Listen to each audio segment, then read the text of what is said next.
Bismillah, alhamdulillah. Greetings of peace to everybody all around the globe. You're tuning into the Deen Show, and we got a young brother who just graduated from Loyola University, and he got up there and he gave his speech, and he talked about some beautiful advice about wasting time, not wasting time, doing good.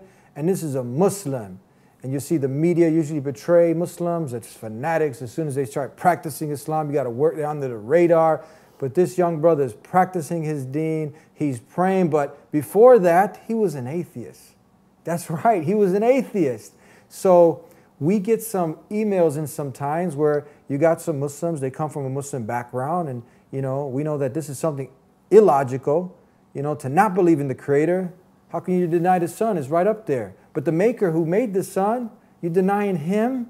Come on now. And he was one of those atheists. So for the atheist, the skeptic, the person who just doesn't believe, but he's tuned into the Deen Show, you're going to want to sit tight through this episode so you can learn and benefit from his experiences. We'll be right back. This is the Deen Show.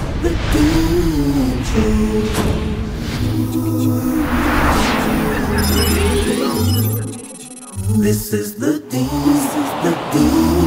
Show. This is the Deen Show. This is the Deen Show. This is the Deen Show.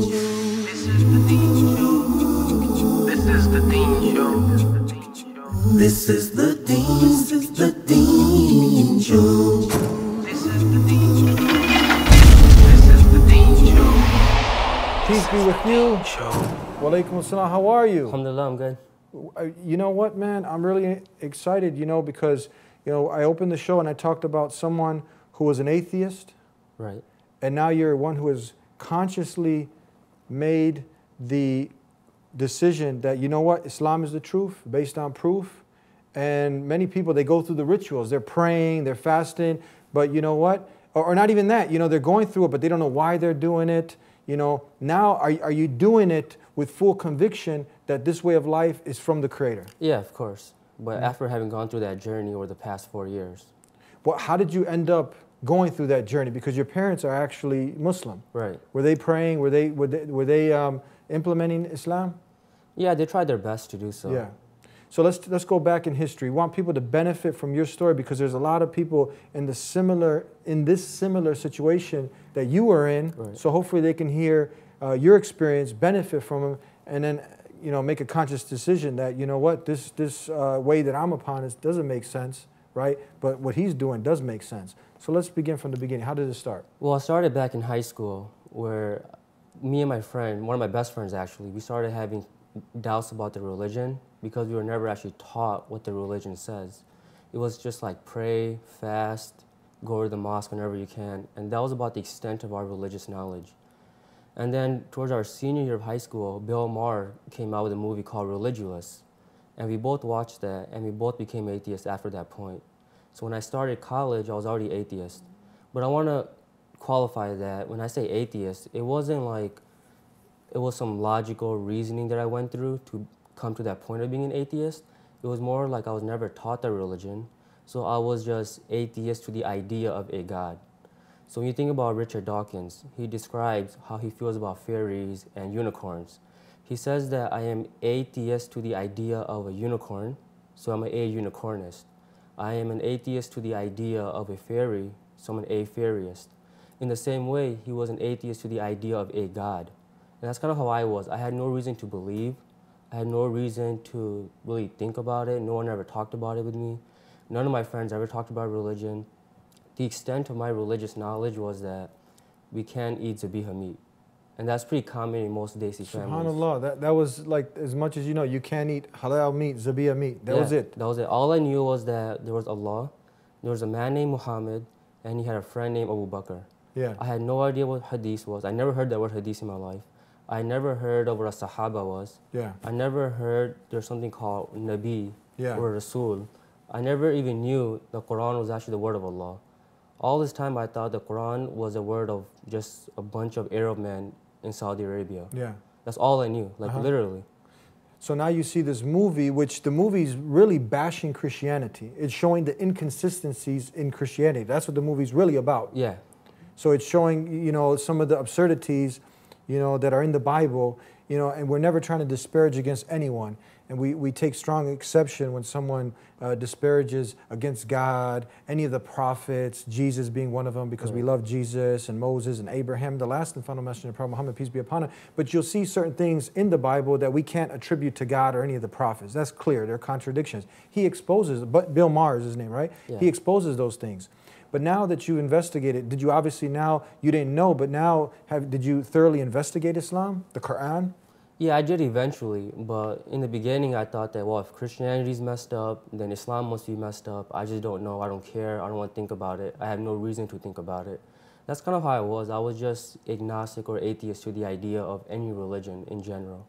Does some pressure, peer pressure come from that? Because most people, they want to follow their desires. They want to, because it's a responsibility now. If you believe in the Creator, you have to believe that, look, He's the most wise. He didn't just create us and leave us without a purpose. So you didn't want to just think about all that and you put that all to the side? It wasn't like I had any real desire. No? I wasn't ever partying, never had a girlfriend, never smoked weed, never drank. It was just that I just didn't know. I was very ignorant, and no one ever really encouraged me to learn, so I just didn't care to learn. So I thought, well, this is just all made up, it's all baloney. Yeah. So I just don't want to know about it, I don't care about it, no one talks about it. None of my friends ever talk about it, we never pray together.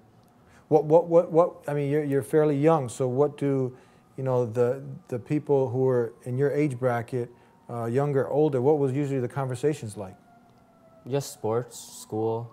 Like when I was in high school, I was in a lot of AP courses and sports. So we talked about that, we talked about working out, we talked about what supplements to take. A lot of my friends had girlfriends, they'll talk about that. Come on, girlfriends got to be on the top of the list now, women.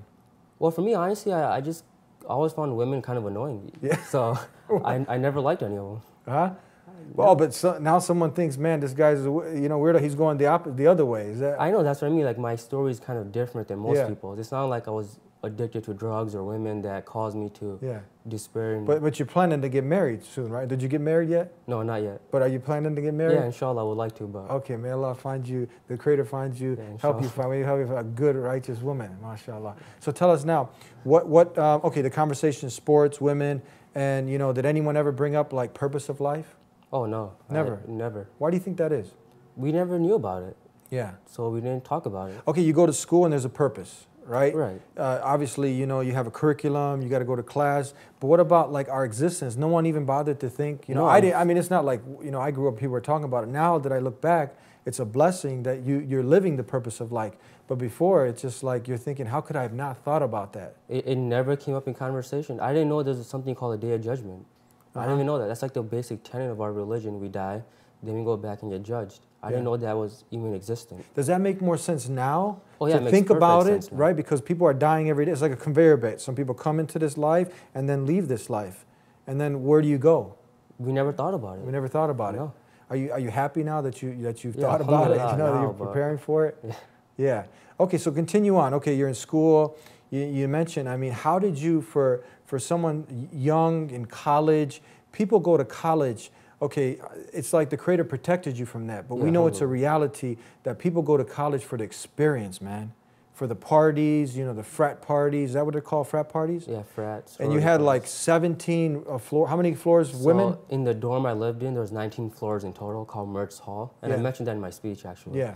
And there's only 4 floors of boys, and the rest is all women. That's like, for some men, a heaven sent. They're like, I'm going to that school, right? Some guys will just go to school for that. Actually, it's funny you mentioned that, because one of my friends, before coming to college, he texted me, where should I live in terms of dorms? Yeah. And I said, look, man, I recommend you stay away from Mertz Hall. But he's like, no, I kind of like Mertz Hall. I'm going to go there. Yeah. He's a Muslim guy, too. Yeah. Even though after I told him not to go there. Uh-huh. And that's where he applied. Yeah. So how did you, okay, there's a lot of mixing between the men and women? Yeah, very common. Yeah. So obviously from there, I mean, you put men and women together, there's going to be some trouble that happens, huh? People are dating, hooking up, you know, is that happening? Yeah, it happened every Daily, night. right? It's Yeah, just like daily. it's just like chewing gum, huh? Yeah, I would wake up in the morning, there'll be some girl passed out on my dorm floor Oh, man. or something. There'll Yeah. be like vomit all over the bathrooms. Vomit, I mean, so how did you not get caught up into all of that? I honestly, I don't even know. It's Allah's mercy. He kept me away from all those sins. Yeah. I mean, you can't tell, just this is off the subject, but I know any woman that just, wakes up like that, or man, it's kind of cool in our society. I mean, I've been there, done that, where you see that, and it's kind of cool that the man, he's slept with all these women, right? He's like a hero. But has it become today where, how about the woman now? I mean, can she like, what do you, have you seen from your experiences? Can a woman like go home, to mom and dad's house, and she's got a resume that she's like been with 30 guys from the dorm? They just like, she's been on Maury Povich. You are the father.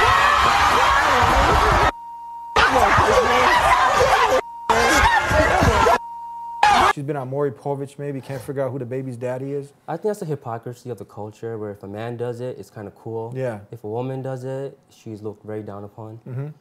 So, I mean, to live the organic way of life that's pleasing to the Creator, because, I mean, Jesus wouldn't obviously promote fornication, and even if you're a Christian or a Jew. When a woman gives a man this before marriage, she is a nitwit of astronomical proportions. You would never build a house and pay the contractor in advance. Or, a person of God consciousness, you got to realize that's wrong. You don't have your conscience in the beginning saying, yeah, go ahead and do it, right? If you were just to give it to him, you would be a nitwit, a moron. That's what women are doing today. They're coughing this up front, which is every man's basic fundamental interest in a woman. You've already given him everything he wants. And then he sit around and say, well, aren't you going to marry me? Aren't you going to spend more time with me? Aren't you going to...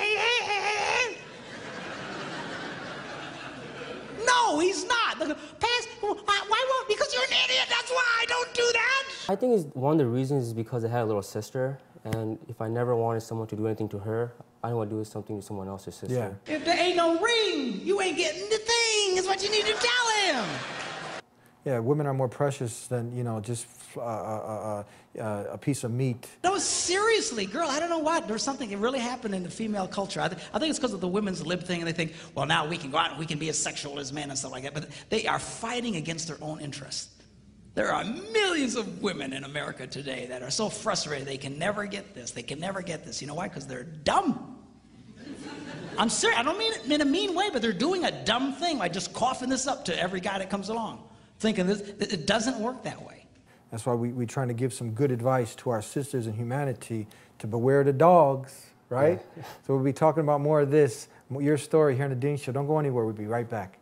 It's like, when did you think that you had no purpose? Are you worthless? The value comes from purpose.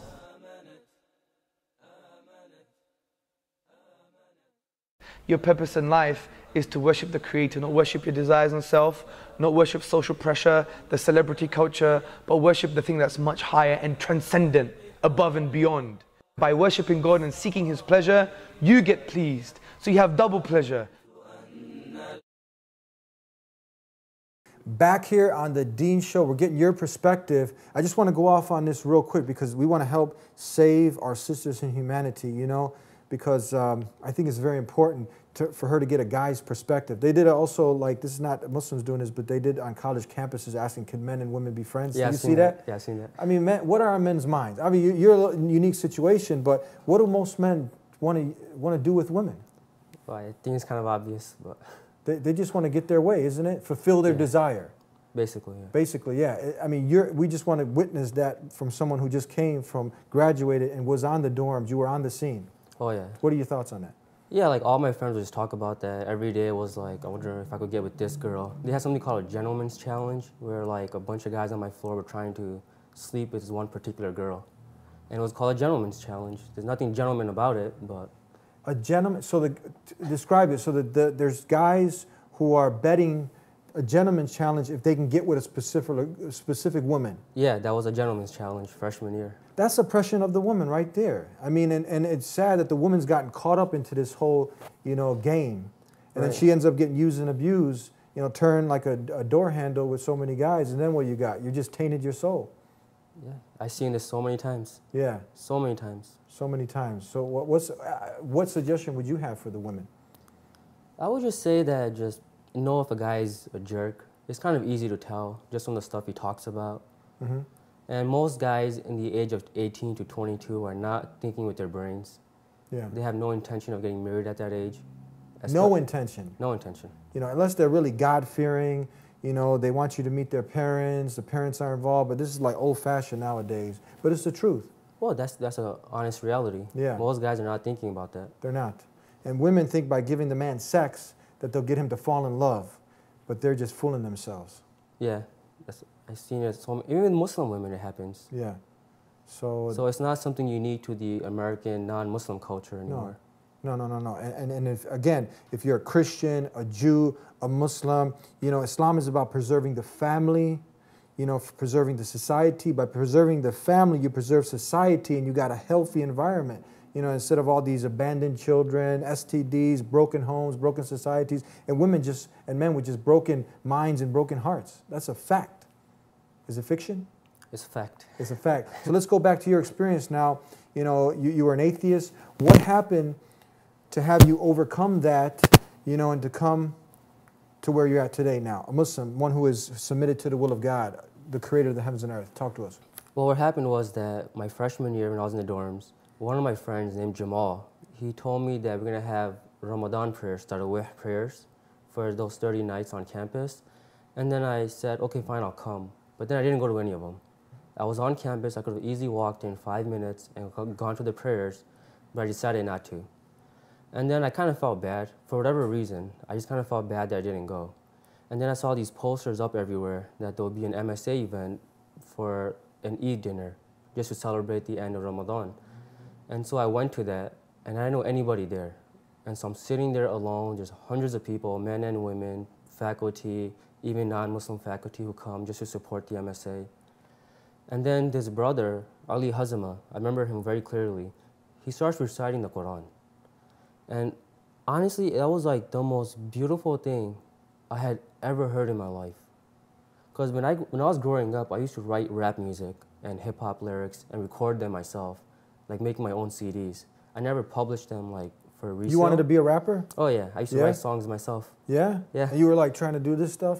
Yeah, I used to record myself. Because you got to do the hands, you know, like, yo, get that, jab, right? Yeah. Astaghfirullah. Yeah. But I used to do that stuff. I used to record myself. You see how foolish that is now? Yeah, I can't believe I was in there. Were your hands like, or your jeans were down to your calves? Kind of like that. Yeah. You can see my... Subhanallah. Okay, alhamdulillah, see? So I went to, and this guy starts reciting, and it was just the most beautiful thing I'd ever heard. And then what I do is I go back to my dorm room, and because we live in the age of technology, I go on YouTube and just type in Quran. Yeah. And I spent the next 3 weeks, about 6, 7, 8 hours a day, just listening to people reciting the Quran. And then one day I actually come across a TheDeenShow episode from several years ago where you had Dr. Sabil Ahmed on it.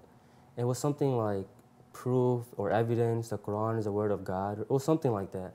And I clicked on it. And then I'm watching it and I thought, oh, that's why it sounds so nice. It's Allah's words. I didn't even know that. Yeah. Even non-Muslims know that. But I just didn't know that fact. That's something that pretty much anybody knows. That Muslims believe Quran is a word of Allah or God. I didn't even know that. But I was listening to this book for 3, 4 weeks, 6, 7, 8 hours a day, and I had no idea until I watched TheDeenShow. MashaAllah, alhamdulillah. Tell us, you know, you're a medical student now, first year medical school, and to become a doctor, you have to fuel your brain with knowledge, right? Right. I mean, do you see now that you have to put some time into learning this way of life? You know, because many people will even memorize the verbatim word of God, the Quran, but if you don't internalize it, I mean, you do it for the barakah, the blessings, but if you don't know the meaning, there's no benefit behind it. How important is it to learn this deen, this way of life? I think it's probably more important to understand even a few pages of the Quran than just to memorize it. Because I know many kids personally who memorized it and end up forgetting it because they go into the party scene. I've seen that many times also. But I've also seen many kids who have maybe like the last 10 surahs memorized or last 10 chapters, and they're the most amazing Muslims I know because they really try to focus on what they know. They try to implement that into their lives. They go to the masjid regularly. They try to read about what they're learning. They watch lectures, they attend lectures, etc. So I think it's more important to understand even a little bit.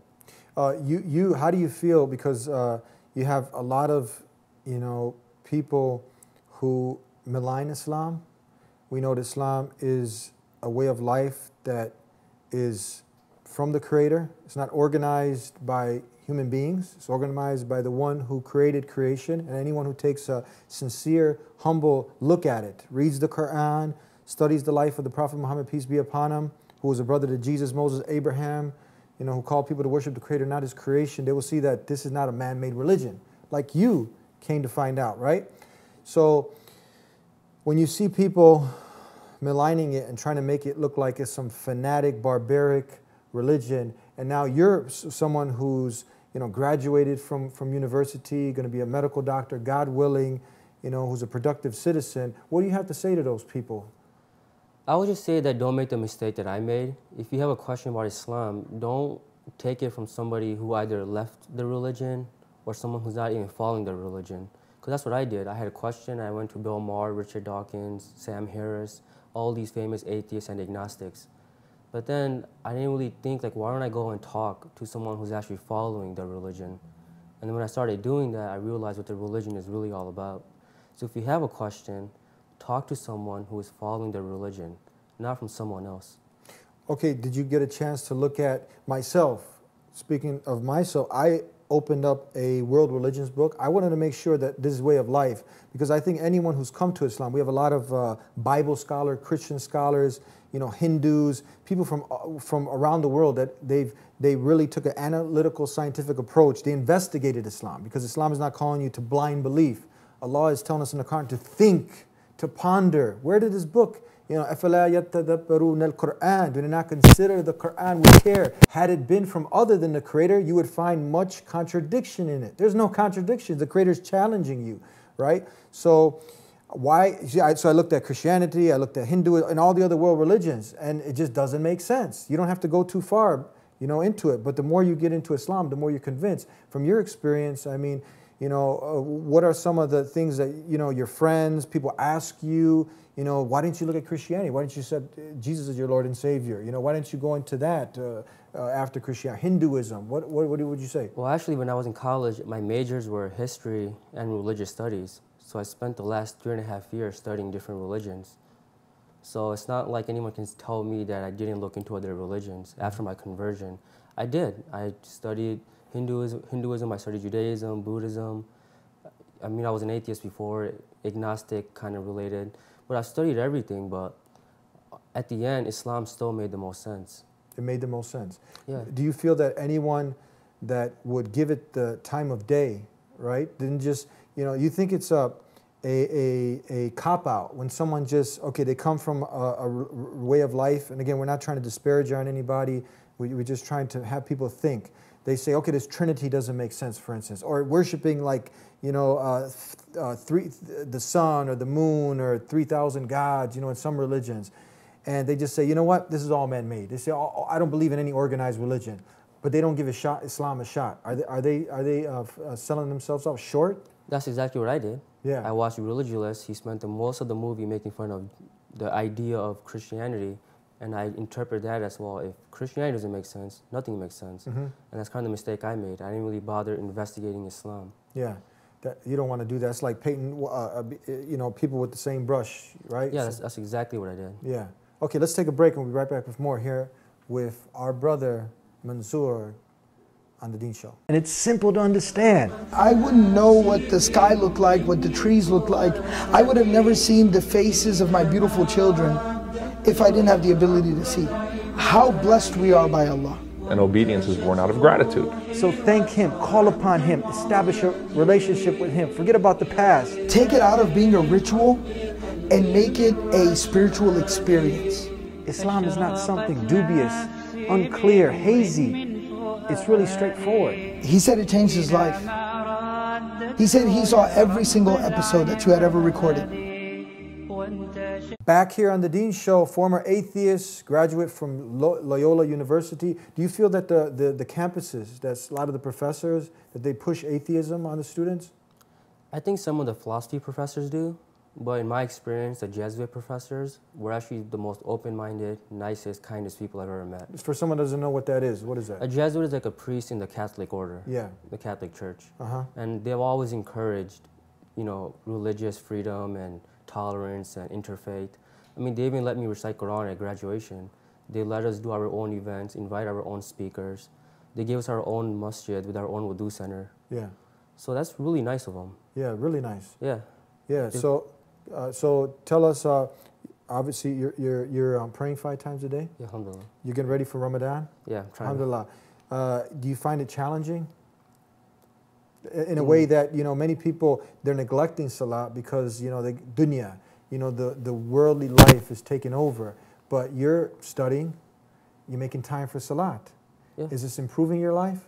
Yeah, I think it's better. I need that personal time to have my Fajr time, Isha in the masjid.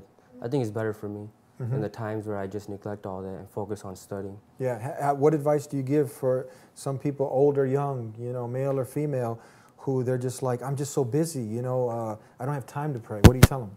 I think it's honestly just an excuse. That's what I really believe. People who want to pray, they'll figure out a way to pray. People who don't want to pray, they'll make any excuse not to pray. Yeah. It's just that simple. You'll take time to call your beloved on the phone 10 times a day, right? And those conversations will last more than 5 minutes, or maybe a cigarette break, right? Haram break. But to thank the Creator, you don't have a few minutes? Yeah, like I said, I think it's all excuses. It's an excuse, huh? We really want to motivate people to connect with their Creator. You did something also. We are. It's an obligation on every Muslim, one who is submitted to the will of God, to share, because we care the purpose of life with the world. And you took that opportunity. You know, that's what got our attention here at the Deen Show. There's a video out there of you at your graduation. Yeah. And you're actually reciting, you know, part of the Quran, wal asr. You know, indeed, you know, all mankind is in a state of loss except those who believe, right? Yeah. And follow that belief up with good deeds, good actions. Talk to us about this. You mean like how I got selected? Yeah. What made you want to at your graduation now, you know, speech to recite the Quran? Well, actually, I didn't want to even give the speech, to be honest with you. I just wanted to recite. So I emailed the president, Father Michael Garanzini, and he liked the idea, but because of his cabinet, they've decided it's best that I don't, because then the Hindu kids want to do something, and the Jewish kids want to do something, so they decided it was best that we don't do that. So I just applied to give the graduation speech, and there's about 30 kids who applied, and I got selected from all those 30 kids. And the dean called me and told me that I've been selected, and then at the last day, the morning of the speech, I asked him, I'm like, hey man, can I recite Quran? Yeah. He's like, yeah, sure, it's your day, do whatever you want. That was his response. Exactly, that's what he said. It's your day, do whatever you want. MashaAllah. So what happened? You didn't just recite the Quran because it's been preserved. We have it in its original, tamper-free, tamper-proof. For everyone who wants to take a look. But we have it now, and you gave the meaning behind it. You translated it, right? Yeah. What was this translation? Talk to us about it. What was the message behind what you said? The basic message was just that we shouldn't waste our time, and just to be sincere in everything that we do, and to take advantage of every opportunity that we have to do good. And I use the example that even the Jesuits, they try to do their best for the world. They go everywhere, they try to feed the poor. I mean, like in whatever understanding they have, they're trying to do the best that they can. And that's something that I think every human should try to do. Whatever understanding that we have of our religions, we should try to promote those. The main thing that we try to have people reflect on, to have that built on a foundation of pure monotheism, that we do it with the sincere intention to please the one God, pure monotheism. And that's what Jesus taught Moses, Abraham, and that's Islam, submission to the will of God.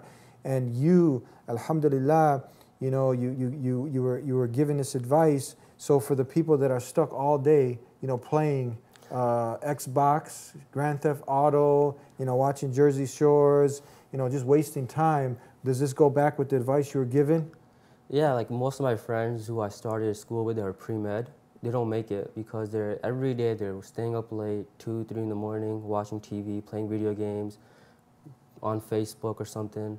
They wake up at 11, 12, 1 o'clock the next day, they miss class. Until this day, none of them are in medical school. But the kids who went to sleep on time, they woke up on time, they're also in medical school with me now. Yeah.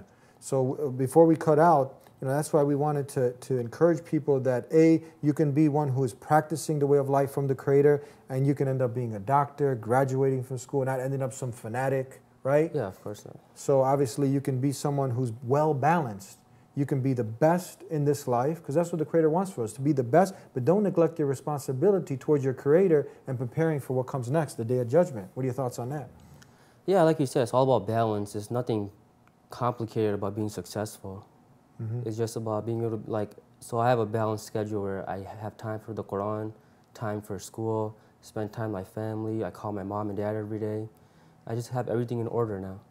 For the person that's also an atheist, agnostic, and they're kind of relating to your story, what advice would you give for them? I would just say that if you have a question about Islam, talk to a Muslim, talk to several Muslims.